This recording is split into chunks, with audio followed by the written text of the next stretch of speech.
Kenapa tablet 2 jutaan kecil ini yang udah pakai G99 Android stock ini bisa menjadi raja pasar tablet harga murah? Tapi kok tiba-tiba kenapa banyak yang jualan tablet ya? Halo guys, dengan gue Aldi dari Nyantai dan ini adalah Infinix Expert ya. Infinix kok jual tablet tiba-tiba ya? Ada apa sih emangnya di dunia pertabletan sekarang? Kemarin ada itel, Redmi jelas dari yang murah sampai mahalnya ada si Xiaomi ya. Kayak udah mulai ngeri kasih napas gitu pasar tablet. Emangnya warga pada haus tablet ya? Emang tablet itu sekarang udah bagus ya? Atau emang ya sekedar pengen jualan tablet aja karena marketnya lagi kosong ya? Yang nggak tahu juga ya saya ya. Yang pasti ini tablet harganya lumayan terjangkau, bahkan terjangkau banget gitu. Udah pakai chipset G99, layarnya Full HD 90Hz, OS-nya rasa stok banget. Ya harusnya sih enak nih asalkan lu paham sama yang bakal gue jelasin sekarang. Makanya subscribe dong ke channel Nyantai kalau kalian tertarik sama tabletnya. Nah dari segi tampang sih pertama kali lu lihat ini kayak Oppo Pad gitu ya. Ya karena ya mungkin karena ya gue langsung keinget gitu sama tablet kita punya dan masih dipakai juga sama videographer gue. Nah, yang mana ini stylenya ini agak murahan kayak begini, dual finish dengan samping brush metal gitu, plus ada tanda Infinix tuh rasanya ya bagus aja kalau lihat pertama kali. Dan kamera BAM-nya pun juga nggak norak, bentuknya mirip kayak punya Xiaomi gitu. Sama kalau gue pegang, ya ini masih aman kok, nggak berat-berat banget. 496 gram beratnya dengan ketebalan di 7,58 mm, yang nggak sedikit tebal juga, apalagi ada dua tingkat dari sisi samping sama black frame-nya ini kayak kelihatan agak tebal. Tapi sekali lagi masih enak buat digenggam kok. Speakernya juga udah ada 4 punya, suara yang udah cukup kencang juga. Jadi buat speaker di rumah lo muterin lagu pun juga lo bisa pakai ya.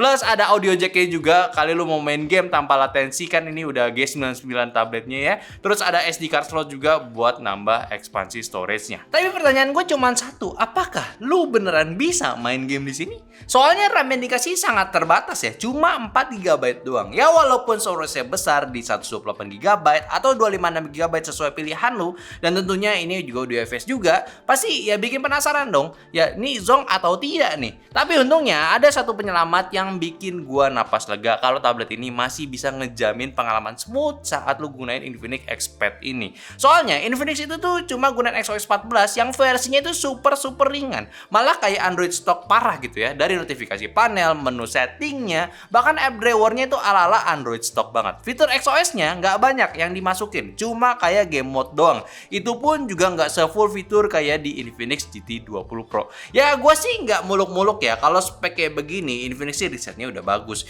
bisa sesuai spek yang sebenarnya itu kentang. Dan tentunya juga buat gue yang nggak terlalu suka sama OS Infinix dan kadang malah dikasih icon pack ya si app-app yang bikin HP kayak HP game burik gitu ya, malah gue suka sih tampilan seperti ini. Kenapa nggak kayak gini aja gitu handphonenya? Ini kan bagus gitu. Jelas 4 GB itu lebih smooth juga buat penggunaan kasual, beda sama kayak HP G99 pakai 4 GB juga OS-nya, tapi udah dipakai full UI sama brandnya juga. Kerasa nggak sesmooth itu ya. Sama soal update OS-nya ya, gue rasa kalau udah urusan tablet nggak usah muluk-muluk lah seperti handphone gitu ya. Walaupun dikasih update, tapi gue rasa nggak akan sesering itu juga. At least yang seperti ini aja udah bagus. Nih kayak dari Antutu V10-nya aja dia dapat skor di 428.000. Terus di Geekbench-nya dia itu dapat single skornya di 744 dan 1900-an, dan untuk 3D Mark Wildlife-nya itu bisa dapat skor di 1300-an, serta untuk slingshot-nya itu di 3600-an ya. Ya lumayan lah, ini kan 4 GB di G99.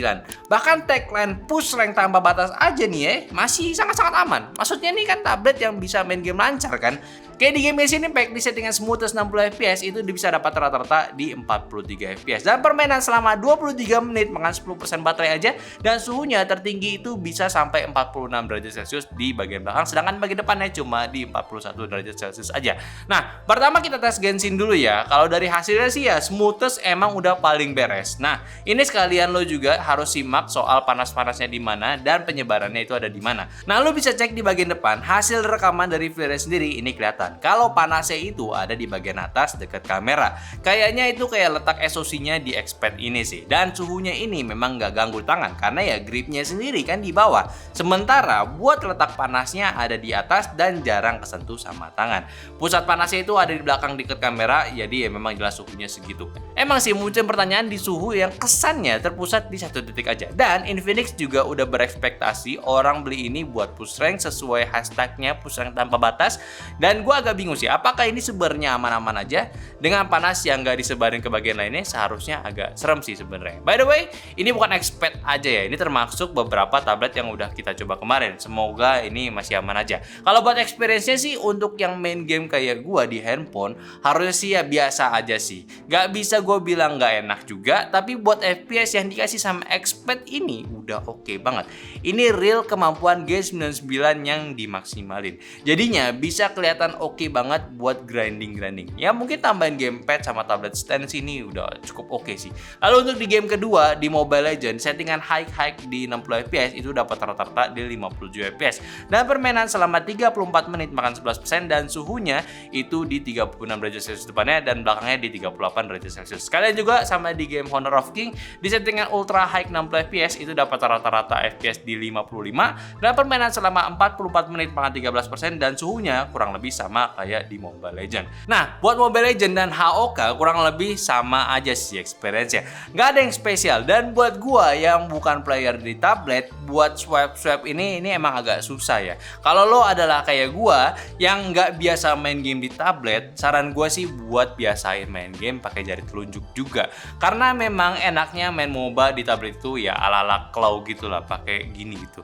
Biar bisa aja skill sama mapnya itu lebih enak lagi, atau ya atur aja sih layout lagi yang pas untuk di penggunaan tablet dengan kalian. Sisanya disayangkan banget nih nggak dibuka FPS-nya. Soalnya ini kan tagline-nya gaming tablet banget gitu.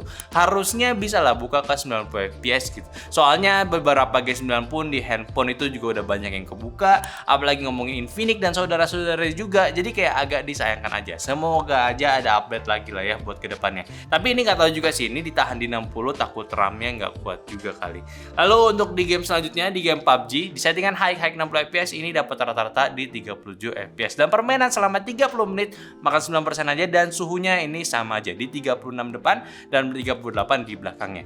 Nah, buat PUBG gue saranin banget buat lu main pakai headset ya. Bukan karena speakernya jelek ya. Ya speakernya oke-oke aja. Detail tembakan masih ada, suara stepnya juga masih jelas banget deket jauhnya. Tapi waktu dipegang seperti ini, speaker bawahnya itu ditutup sama tangan kita yang jadinya agak aneh sih. Soalnya buat gue pribadi jadinya nggak nyaman untuk saat bermain PUBG. Nah, kalau buat Gyro ini masih virtual juga, sama sekali nggak bisa dipakai, atau ya kalau mau pakai ya silakan bebas-bebas aja. Dan yang disayangkan juga lagi-lagi di bagian FPS-nya yang belum kebuka ya, masih mentok di 40 FPS aja. Gue pribadi sih ngarep buat si Infinix ya mau kasih warga yang lebih gitu ya, karena dari tablet ini maksudnya ya pasti head to headnya bareng si Redmi tablet ya. Yang seingat gue soal gamenya pun banyak limitasinya juga. Kalau bisa hajar lewat FPS yang dilepas, harusnya ini oke banget nih jadi tablet ya. Kalau kata anak-anak sekarang tuh ya auto check out lah. Jadi ya secara gaming experience ini walaupun speknya kayak kentang gitu ya, tapi masih oke banget asli, nggak mengecewakan. Dan kalau dihajar buat main rank pun ya ini masih bisa, apalagi untuk di range harga segini juga kan, daripada lu korbanin handphone lu habis baterai terus kan, ya mendingan di tablet kan. Dan untungnya untuk tabletnya ini punya baterai yang udah termasuk badak di 7000 mAh standar tablet, walaupun masih pakai fast charging 18 watt aja ya, tapi cukup lah, apalagi ini termasuknya di entry level kan. Bahkan buat lu yang komplain tiap gua review tablet yang selalu minta ada data 4G-nya, tablet expert ini pun sebenarnya juga ada, tapi sabar, bulan depan ya. Yang ini memang belum ada, tapi ya nanti ada pilihannya lagi, siapin duitnya aja. Cuma ada satu aja sih minus yang gua temuin, bukan sebuah deal breaker juga melihat harga tablet ini yang super low ya.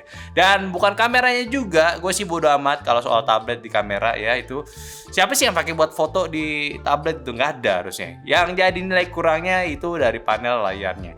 Dia ini punya di IPS ukurannya 11 inci, namun untuk di kondisi tertentu terutama low light kayak viewing angle itu bisa berkurang gitu. Apalagi kalau di kondisi low light dan lu set brightness tablet lu itu rendah, kerasa vignette-nya gitu. Nggak tahu lu bisa rasain cuma lihat di video aja atau tidak kelihatan sama sekali gitu ya, tapi ini cukup kerasa pas gue cobain langsung tabletnya. Padahal speknya ini udah oke, resolusi Full HD 90Hz juga, tingkat brightness-nya kayak udah layar laptop picking di 440 nits aja. Ya jadi karena viewing angle-nya kadang suka terbatas, gue jadi agak pegel aja mata gitu kalau nemu di kondisi seperti itu. Tapi setidaknya gue apresiasi lah buat bezel yang masih agak tebal ini. Masih cukup pas buat lo pakai, nggak ganggu secara visual estetikanya, dan masih bisa akomodir tangan lo nggak kepencet-pencet pas main tablet lo sambil genggam tabletnya. Bahkan posisi kamera depannya pun juga menarik. Udah di posisi landscape seperti ini. Jadi buat video call udah enak di posisi samping. Standar penggunaan tablet cuy. Dan dia juga udah ada Volex Voice ya. Kayak semacam companion gitu yang bisa lu ajak tanya-tanya, karena ini memang basisnya udah gunain ChatGPT. Jadi ya nggak sekedar komen tanya biasa aja. Lu masih bisa tanya-tanya banyak, cuma gue sih kurang aja ya. Kenapa namanya Volex gitu ya? Aneh ya. Tapi ya udahlah, lu bisa cobain aja kan. Sama soal aksesorisnya, apa aja yang bisa lu dapetin dari tablet ini? Ya sebenarnya sih gua belum dapat informasi soal aksesoris resmi yang bisa jadi pelengkap tablet ini tuh apa aja. Nggak ada stylus ataupun sekedar case-nya saat kita datang di sini. Tapi yang pasti kalau lu mau gunain stylus, lu cobain stylus universal aja, sama juga keyboard Bluetooth buat ngehubungin ke Infinix Expert ini pun pasti bisa-bisa aja. Ya memang gua agak sayangin karena menurut gua tablet itu device yang nggak bisa datang cuma sekedar tabletnya aja. Minimal ada case yang bisa jadi stand biar enak buat dipakainya. Tapi ya melihat harganya lagi yang sangat terjangkau, ya tablet ini sih emang buat siapa sih emang sebenarnya? Yang jelas mungkin ini target awalnya itu untuk orang tua yang ingin beliin anaknya tablet untuk dipakai sehari-hari. Jelas di sini gua nggak akan bilang cuma buat sekolah ataupun belajar aja, karena pasti bisa banget. Cuma lebih tepatnya buat dipakai main game sih. Yang mana Infinix ini kasih penawaran tablet murah dengan performance yang udah oke, udah pas juga walaupun di G99 4GB ya. Tapi ini buat beberapa game, utamanya kayak Mobile Legends sih udah bisa banget dapetin 60 FPS settingan low ya, dan itu pun masih smooth. Itu bahkan di tes game ranked lagi kan oke tuh ya. Sama mungkin juga yang butuh entertainment device-nya, anak-anak yang kadang suka rebutan HP, mending ini sih boleh banget. Dan gunain pengaman aja, pengaman anak-anak agar dipakai nyaman, tidak berlebihan pun juga tetap bisa, asalkan settingan akun Google-nya ini di tablet ini untuk anak-anak, dan kalian sebagai orang tua bisa pantau dari handphone kalian. Atau enggak ya kalian sendiri pakai pun juga nggak masalah sih. Kadang kan butuh device kedua buat dipakai nonton. Speaker yang oke sih ini udah menarik buat kalian consider. Intinya sih Infinix itu tuh tablet yang simple, nggak banyak aneh-aneh yang bikin lu susah pakainya sih. Dan di harganya yang sangat murah, dan tentunya pakai chipset G99 Plus stok Android yang masih kental banget ya. Ini jelas jual lebih tabletnya gitu ya. Silahkan consider aja, dan kalau mau beli silahkan deskripsi tentunya. So, mungkin aja pembahasan gue dari Infinix Expert ya. Expert tablet Infinix gitu ya. Kalau kalian mau beli ya sekali lagi cek deskripsi aja, dan kalau kalian suka videonya, like videonya, subscribe channelnya Nyantai juga, siapa tahu ada info tablet selanjutnya, dan juga follow semua sosial media kita, ada di TikTok, Facebook, Discord, yang Facebook, Instagram, yang semuanya di deskripsi. Jadi mungkin aja, sampai jumpa di video selanjutnya. Bye bye.